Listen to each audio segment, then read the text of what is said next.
In the heart of a vast, green land where the earth seemed to hum with life, there lay a village surrounded by thick forests, rivers that sparkled like liquid silver, and hills that rolled like gentle waves. The village was called Enkinkiyim, meaning, the place of twists and turns, named for the winding paths through the trees and the intricate stories told by its people. Here, time moved with the rhythm of nature, and every sunrise was greeted with song and gratitude. Nana Kwame was a man well known throughout Enkinkiyim. His skin was the rich color of polished mahogany, his frame strong from years of tending to the land, and his eyes kind and steady like the ancient baobab tree that stood tall at the center of the village. He was a farmer, a craftsman, a storyteller, and a husband devoted to his beloved wife, Ajoa. Ajoa's beauty was not just in her graceful features or the way the sunlight caught her smile, it was in her spirit. She was gentle yet strong, full of laughter and wisdom, weaving baskets, tending the home, and caring for their 2 children, Kojo and Abina. Kojo was a boy of 10, full of energy and curiosity. His dark eyes shone with a fire that mirrored his father's. He loved to explore the forest, learning the names of plants and animals, practicing with a wooden spear, and dreaming of one day becoming a great hunter and protector of his people. Abina, 8 years old, was quieter but no less brave. She helped her mother with the chores, learned the songs and dances of their ancestors, and dreamed of becoming a healer. Her heart was as wide as the river, always ready to help those in need. Each day in Enkinkiyim began with the rising sun. The villagers awoke to the crowing of roosters and the soft hum of drums in the distance, calling them to their work and prayers. The women gathered by the river to fetch water, the colorful cloths swirling like butterflies in the breeze. The men headed to the fields, their machetes flashing as they cleared the earth for planting yams, maize, and millet. In the mornings, Nana Kwame and Ajoa would prepare the children for the day. Ajoa taught Abina how to weave palm leaves into mats, while Nana Kwame showed Kojo how to track footprints and listen to the forest's whispers. At midday, the village would gather in the shade of the great baobab tree for a communal meal. The elders shared wisdom, the children played games of agility and skill, and the women exchanged stories about herbs and remedies. When the sun began to dip below the horizon, families returned home. The smoke from cooking fires drifted up, mingling with the scent of wildflowers and fresh earth. Ajoa would prepare meals using yams, beans, smoked fish, and vegetables grown in the garden. The children would sit eagerly, waiting for their father's stories. Nana Kwame's voice was deep and rich, and as the fire crackled, he told tales of their ancestors, the mighty warriors who defended the land, the wise women who spoke with the spirits, and the lessons learned from the river and the trees. His stories were more than entertainment. They were a teaching of values, courage, respect, unity, and love. One night, as the stars stretched across the velvet sky like scattered diamonds, Nana Kwame told Kojo and Abina about the spirit of the baobab tree. This tree, he said, holds the souls of our ancestors. It watches over us and protects the village. When you are brave and kind, the spirit within the baobab grows strong and blesses our land. Kojo and Abina listened intently, their hearts swelling with pride and wonder. It was this love for their home and family that bound them tightly together. Life was not without challenges, of course. There were seasons of drought when the river ran low and the earth cracked. There were occasional disputes among villagers, settled by the wise elders who reminded everyone of the value of peace and forgiveness. But through it all, Nana Kwame and Ajoa's home was a sanctuary, a place where laughter echoed and love was abundant. The village of Enkinkiyim was more than a place, it was a living story, a tapestry woven by the hands and hearts of its people. And at the center of this tapestry was Nana Kwame's family, shining bright with hope and promise. Yet, as the seasons turned and the rains began to fall again, unseen shadows stirred beyond the forest's edge. For envy and darkness often come where light shines brightest, and a storm was gathering that would test the family's strength like never before.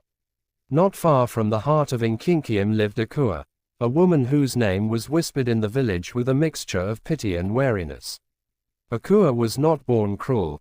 Once, many years ago, she had been like any other girl, full of dreams and hope. But life had hardened her.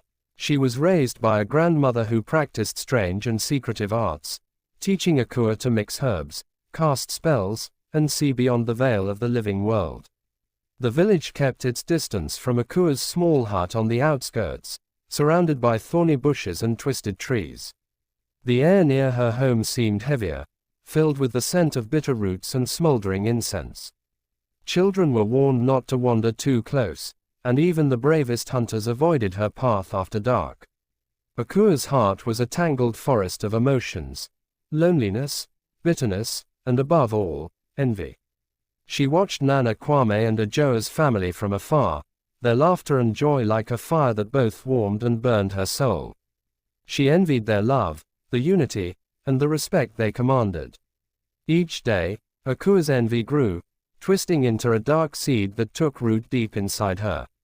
She began to plot how she might claim what she desired most: Nana Kwame's heart and the life he shared with Ajoa.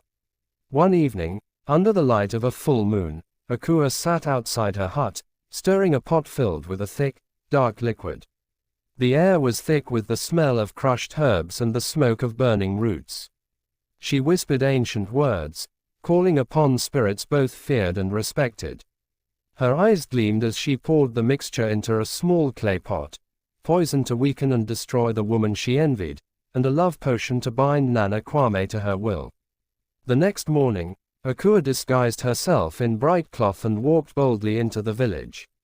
She approached Ajoa, who was gathering water by the stream, humming a gentle tune. "Good morning, sister," Akua called, forcing warmth into her voice. "I have made a special tonic, a gift to keep you strong and healthy through the dry season." Ajoa, kind and trusting, accepted the clay pot without suspicion. "Thank you, Akua," she said with a smile. "Your kindness touches my heart." Akua's smile was sharp, a blade hidden beneath silk. She watched as Ajoa drank the tonic, feeling the poison begin its slow work. Days passed, and the light in Ajoa's eyes dimmed. She grew weak, her steps faltering, and the vibrant spirit that once filled her home began to fade. Nana Kwame's heart shattered as he watched the woman he loved wither away. He called upon the village healers, the spiritual leaders, and the ancestors, seeking any remedy to save her.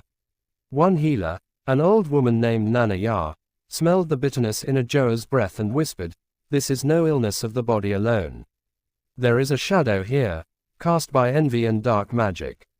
Nana Kwame's sorrow turned to anger, but he was powerless against the unseen forces at work.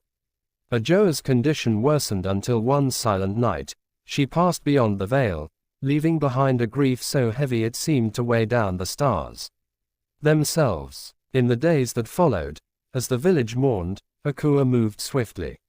She approached Nana Kwame, wearing a mask of sorrow and sympathy. Using her love potion, she ensnared his heart, convincing him that together they could rebuild what was lost. Blinded by pain and longing, Nana Kwame agreed, marrying Akua in a quiet ceremony beneath the same baobab tree where he once pledged love to Ajoa. But beneath her false kindness, Akua's cruelty grew. She ruled the household with a harsh hand, turning Kojo and Abina into servants, denying them food, comfort, and love. The children's laughter was replaced by silence and tears, but still, their spirits held fast to hope. Akua's envy had unleashed a dark storm upon the family, a storm that threatened to destroy all that Nana Kwame and Ajoa had built. After the wedding beneath the ancient baobab, a strange silence settled over Nana Kwame's once joyful home. The air, which once smelled of fresh earth and cooking fires, now carried the bitter tang of sorrow and fear. Akua's smile was cold and calculated. Her words were sharp, cutting through the warmth that had filled the house before. She ruled the household like a queen in a fortress, unyielding and merciless. From the earliest hours of dawn, Kojo and Abina were called to work. Their small hands were rough from scrubbing floors, carrying heavy water pots, pounding millet into flour, and preparing food for Akua's household.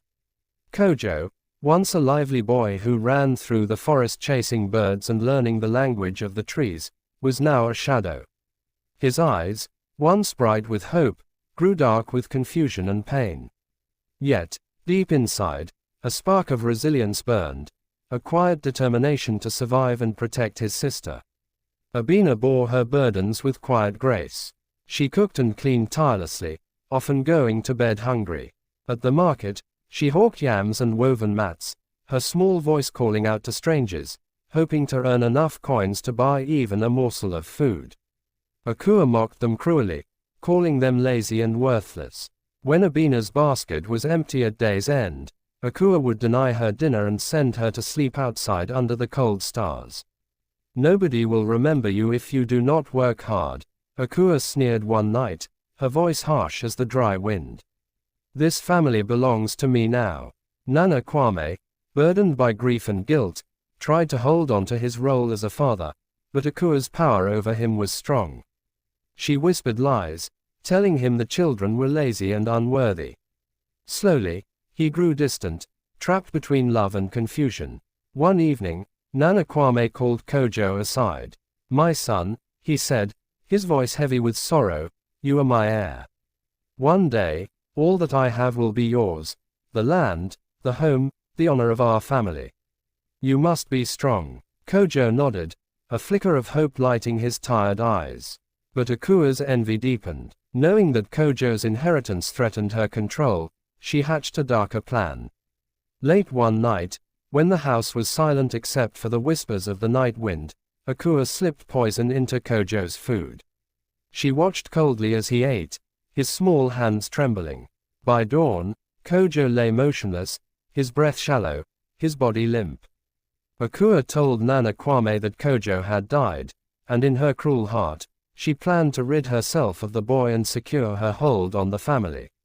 Under the cover of early morning mist, she carried Kojo's body deep into the forest, hoping the spirits would take him and that no one would ever find him. But the forest, alive with unseen eyes and ancient power, had other plans. A hunter named Kofi, traveling home from a distant village, heard faint gasps in the underbrush. Following the sound, he found Kojo, barely alive, and with great care carried him to the city hospital. There, the boy was tended to by doctors and nurses, his life saved by the grace of medicine and fate. A wealthy man named Mr. Mensah heard Kojo's story and took him in, offering education, shelter, and a future filled with promise.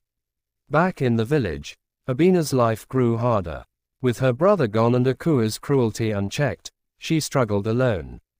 She worked harder than ever, facing hunger, scorn, and loneliness. She became a ghost in her own home, invisible to the eyes that once loved her. One day, after a long day at the market, Abina returned late. Akua accused her of laziness and worse, calling her a liar and chasing her from the house into the night. Lost and afraid, Abina wandered through the forest, where danger lurked unseen. Kidnappers seized her, planning to sell her far from home. But fate intervened again. The village police, alerted by a brave witness, intercepted the kidnappers and freed Abina. When Kojo heard of his sister's ordeal, he hurried home, strong and determined. Their reunion was a river of tears, relief, and hope. Together, they faced the village, ready to confront Akua's darkness. The battle for justice, truth, and family was about to begin. Some days later they arrived at the village. The sun had barely risen when Kojo and Abina returned to Nkinkiam, their footsteps heavy but their hearts full of purpose. The village seemed quieter than before, as if the very earth was holding its breath, waiting for the moment when truth and justice would be laid bare. Kojo, now taller and stronger, carried the dignity of the city and its teachings in his stance. Abina, though still small and delicate, had gained a fierce courage from surviving the kidnappers and enduring years of hardship. As they approached the familiar paths of their childhood, whispers followed them like shadows. Villagers peeked from behind doorways and through curtains, eyes wide with curiosity and fear. Akua, sensing the change in the wind, grew restless and uneasy in her grand new home. The siblings first sought out the elders, wise Nanaya and the council, who had long suspected that Akua's hands were stained with more than just cruelty. With the proof of Kojo's survival and Abina's testimony, the elders called for a gathering beneath the great baobab tree, where generations of justice had been served. The entire village assembled, the air thick with tension and anticipation. Akua arrived, draped in her finest cloth, her face a mask of calm that betrayed none of the fear growing within her. Nana Kwame stood beside his children, his eyes heavy with regret but shining with newfound resolve. One by one, the villagers spoke, of Akua's cruelty, her lies, the pain she caused, and the mysterious circumstances of Ajoa's death and Kojo's disappearance. The crowd murmured, eyes turning sharp like daggers toward Akua. When it was her turn to speak, Akua's voice wavered but she remained defiant. She denied the accusations, swearing on the ancestors' names that she was innocent. But Nana Kwame stepped forward. Akua, the spirits see your heart. You have brought darkness to my home and pain to my children. It is time for truth. With a heavy heart, Akua confessed, her envy, her poisons, her schemes, all laid bare beneath the watchful eyes of the village. The elders declared that Akua must face the consequences of her deeds. She was banished from Nkinkiam, sent to live alone at the edge of the forest, stripped of honor and protection. The village breathed a collective sigh of relief as justice was served, but healing was only beginning. Kojo and Abina, supported by their father and the community, began the long journey to rebuild their family, their home, and their lives. Kojo took up his father's mantle, learning the ways of the land and the wisdom of the ancestors, while Abina pursued her dreams of healing and kindness, determined never to be silenced again. Together, they restored the light that Akua's darkness had tried to snuff out. And beneath the great baobab tree, the spirit of their mother Ajoa watched over them, proud and at peace.